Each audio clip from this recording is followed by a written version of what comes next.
Is sleep important to you? How's your sleep? What's your quality of sleep?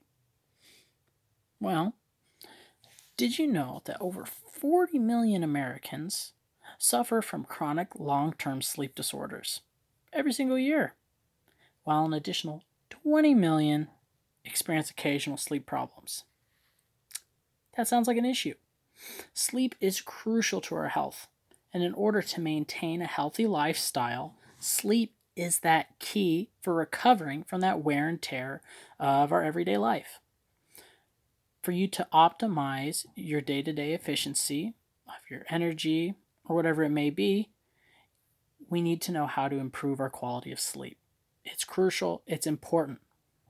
So, with that, we have to understand what role sleep plays in your health. It's important.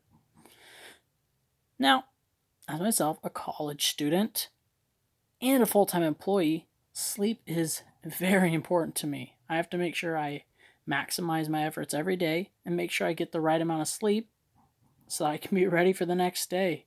I don't have much time, but I have to make sure I stay healthy. Now, along with that, I also have family members that suffer from insomnia.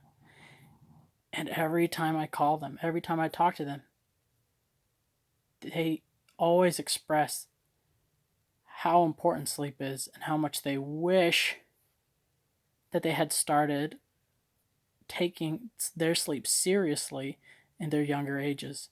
As now it's affecting them, it's affecting their health, it's affecting their family lives, their work lives, and they wish they had done something differently before. So, today I'm going to talk to you about effective ways to improve your health through sleep.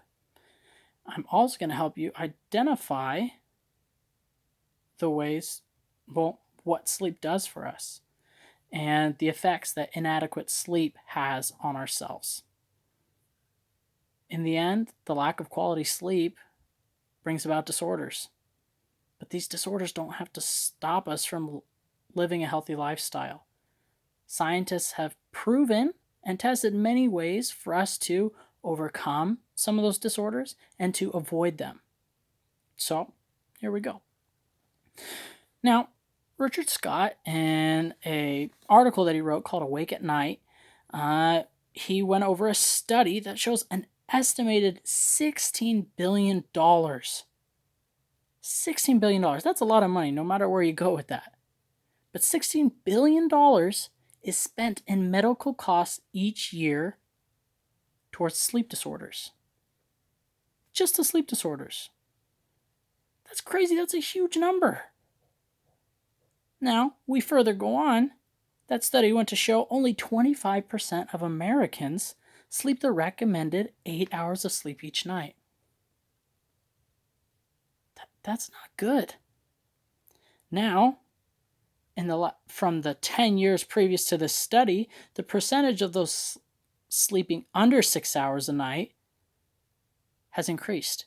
It went from 12% in 1998 and increased 4% to 16% in 2005, showing an increase in those not attaining a healthy sleep style in their lives.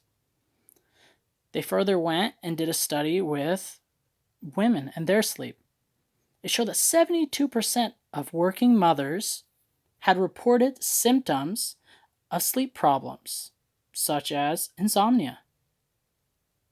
In 1 year, 72% of working mothers reported those symptoms.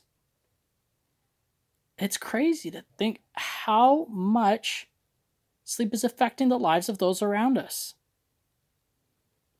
These sleep disorders, more often than not, they lead to mood swings, which leads to mood disorders and even depression.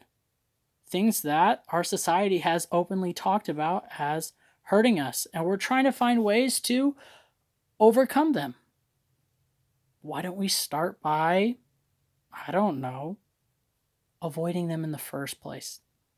Now, Cynthia Wainscott, acting president and CEO of the National Mental Health Association, she said that we know that sleep plays a vital role in our overall health.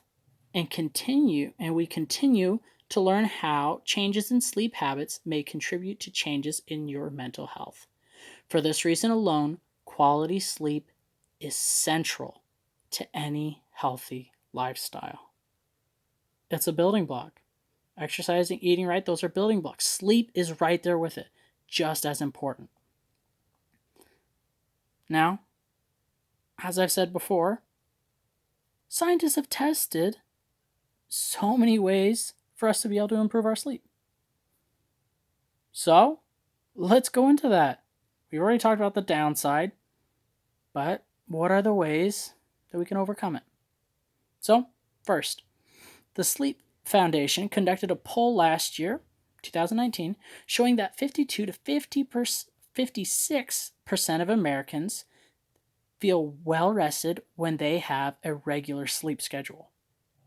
That doesn't mean that they're sleeping the same amount of hours around each day. No, it's they're going to bed at the same times each night and waking up at the same times in the morning. As their body is on that schedule, they feel better. That's simple. I think that's something we can all do. Further on with that, they found that naps promote healthy sleep habits. They found that a lot of those people that had regular sleep schedules, their average sleep at night didn't always add up to that 8 hours of sleep. But they found that these people were working in naps. After work, maybe they slept an hour.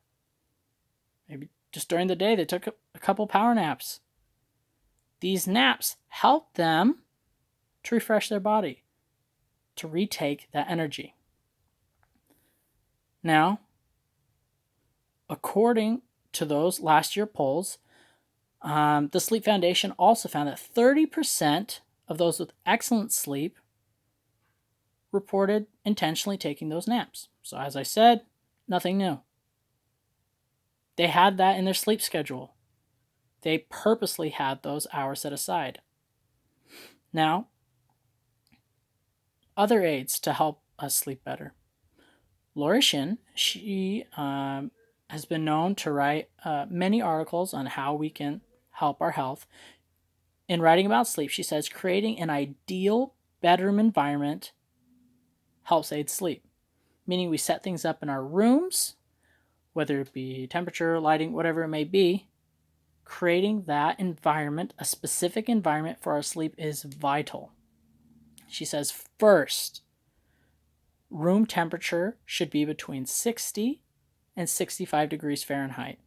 That cool temperature helps our bodies to help repair that wear and tear of the day. 2, your room should be dark. You shouldn't be able to see your clock.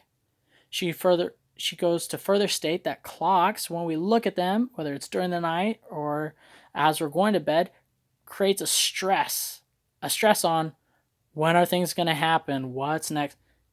She says it's important to have a dark room to keep our minds at ease. Third, the bedroom should be quiet. It should be a place where no distractions are coming. And with these steps, all 3. First, actually 4 when we're adding those other ones. Regular sleep schedule with naps. The ideal temperature of the room, 60 to 65 degrees Fahrenheit. The room should be dark. You shouldn't be able to see your clock. And 4th, the bedroom should be quiet. As we do these things, as we take these necessary steps to enhance our sleep has been shown to increase. It's been tested. It's not something we're debating. Scientists have proven these things to be effective. Now, at the end of the day, sleep is fundamental. It's a fundamental keystone of our living and our health. It's what keeps us strong, keeps us healthy. It helps restore us, has us revitalized, rejuvenated for the next day. Now, as society ignores sleep, They plague themselves with disorders. They bring unnecessary strains upon their bodies and upon their minds. But this doesn't need to be the case. We've been given ways, we've been told ways, we've been taught ways, and I've shown you ways how we can create a better lifestyle for our sleep. Now, as we continue to educate ourselves on sleep and those other aspects of our health, we're able to enable ourselves to finding success in our lives. So my question to you, how are you sleeping?